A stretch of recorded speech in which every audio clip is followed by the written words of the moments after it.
you're not just going to be a nun because everybody's a nun. Some people, true. Exactly. So you're telling people, just turn to God, he will give you comfort. What if he doesn't? I mean, talking about that, I'm not saying it's God that's not going to give comfort, but what if you feel he doesn't? Because I've had my issues with religion. I've seen stages where listen, the way religion is taught in different parts of the world and different aspects actually affects the way we see the world. Especially when it comes to self-punishment from thinking you've committed a sin is one of the things that actually take you down the decline. I had to run away my religious beliefs. I was raised Christian. I had to literally leave it and heal myself and know, okay, this is the path I want to walk through to find my creator again. So that's that. We're dealing with people in a country that all they think is they don't think of self. If we're talking about religion, we're talking about someone who created us.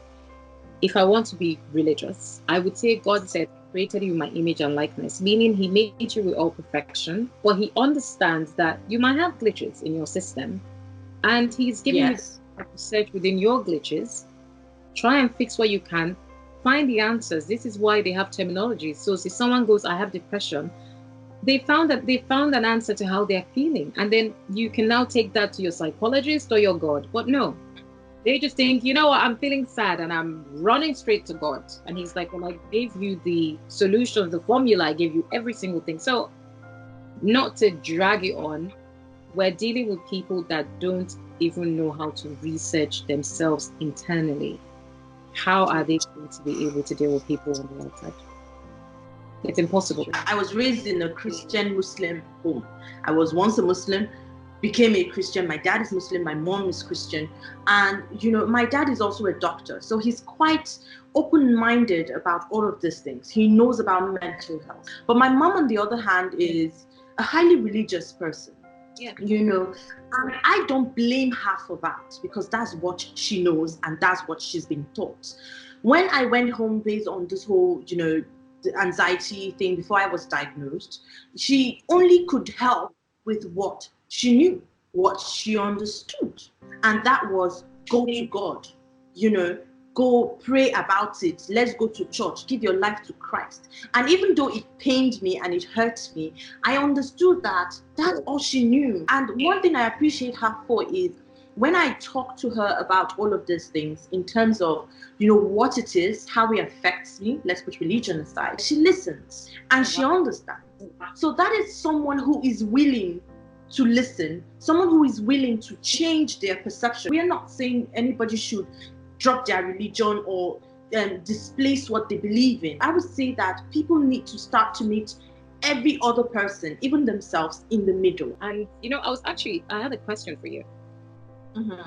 Everything you've experienced, has it you had to cut people off? Because I've had to. I don't have a lot of friendships. Like I don't, and I don't mean that in a negative way. I don't think they're toxic. I don't hate them.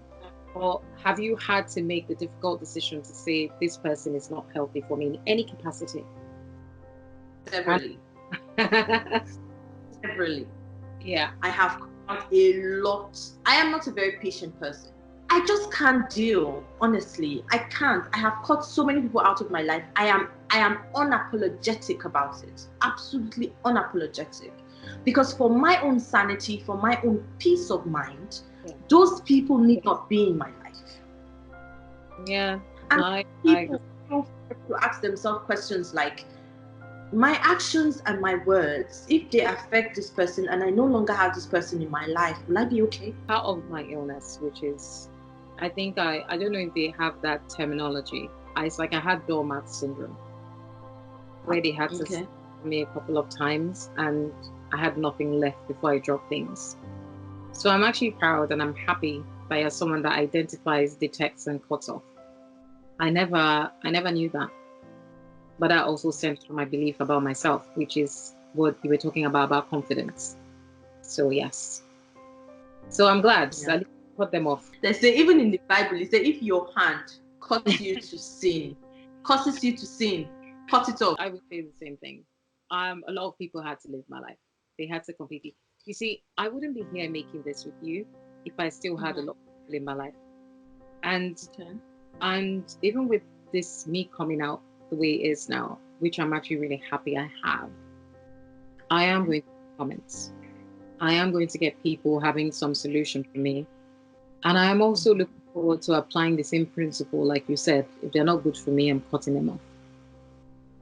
And unsolicited, oh God, we didn't even add the unsolicited advice. I wouldn't even go on about it because I'm sure you know that some people think that they are the biggest therapists even before therapy. Some people without empathy, education, or even an understanding, they always have something to solve your problem. And it's something I've had to deal with as well. I'm glad for therapy. I'm glad for professionals that understand, that can explain a pattern to you. And I'm glad for people spiritually aligned in terms of people knowing about inner selves, exploring your inner selves and finding the potential. That's all I have to say because I can't go into unsolicited advice. It would just, I'll go on the whole day. So yeah, go ahead. I have had someone tell me that this is I've had someone tell me that I think I spoke to a friend and it was a she, funny enough. She was like, this one you are going through, you know, the whole thing being a demonic attack and something. Yeah. And there's this Baba, you know, that will help. You know, he will give you something. Just go and meet the Baba. He will, you know, do, what did she even call it? I've forgotten what they do, that they speak to whatever they speak to and they tell them the problem you are facing. That the Baba will help you. You what? Let me shock you now. And this is someone who goes to church every single time that there's church service. Seriously. This is somebody who would wake up 12 midnight and start screaming the house down in the name of prayer. Well, she had a herbal person to help you solve your problem. This is not, let's not sweeten it. It's not herbal. Juju man.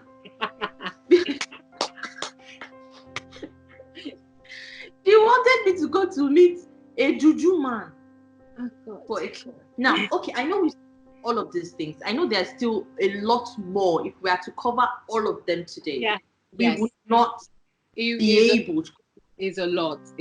Yes, we've spoken about all of this, you know, what not to say, what not to do when someone comes to you with, you know, their mental health issue. Now, what are some of those things that someone can do? I know from speaking about it, a lot of people already know what not to do. So let's just, you know, wrap it up with that. That's this first topic, though. Basically, I think the only thing I would say is the best thing to be or say to somebody that is struggling is just be nice and listen, because you never know. Because I think what people make a mistake with is they don't listen, so they don't really know. Because once you listen, you identify what the person might need. Might need your presence, might need you to just say, I'm here. Because everyone's needs to feel better or feel supported, it differs from person to person.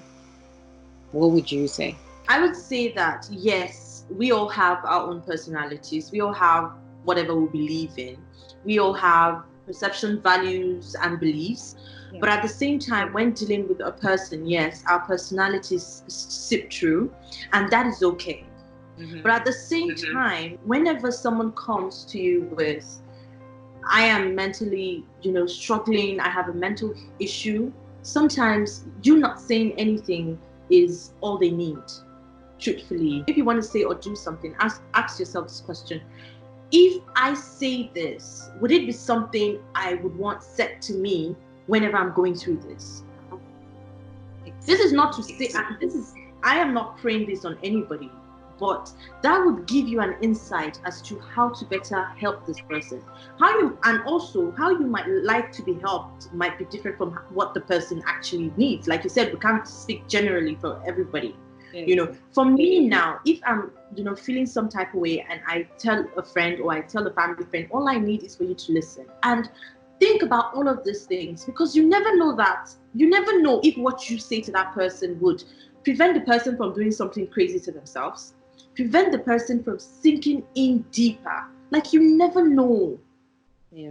So every single time someone comes to you with, I have a mental health issue, I'm struggling mentally, like, make sure you are careful with what you say. I'm sorry, I'm laughing. It's just that it's refreshing as well to speak to somebody like you, because for the longest time, I I completely just shut the door addressing anything within the Black community, especially the African community relating to mental health. I just shut the door. I I, did. I did I did Yeah, too, because okay, I I'll did just, too. you know what, you know, read your Bible, read your Quran, do whatever makes you happy. I'm not here to talk to you about emotional pain. Well, should you feel it eventually one day and you want to talk about it, and I listen to you, I would hope you would one day learn from that. I help someone else. Yeah, Pass it on. true, That's true, true.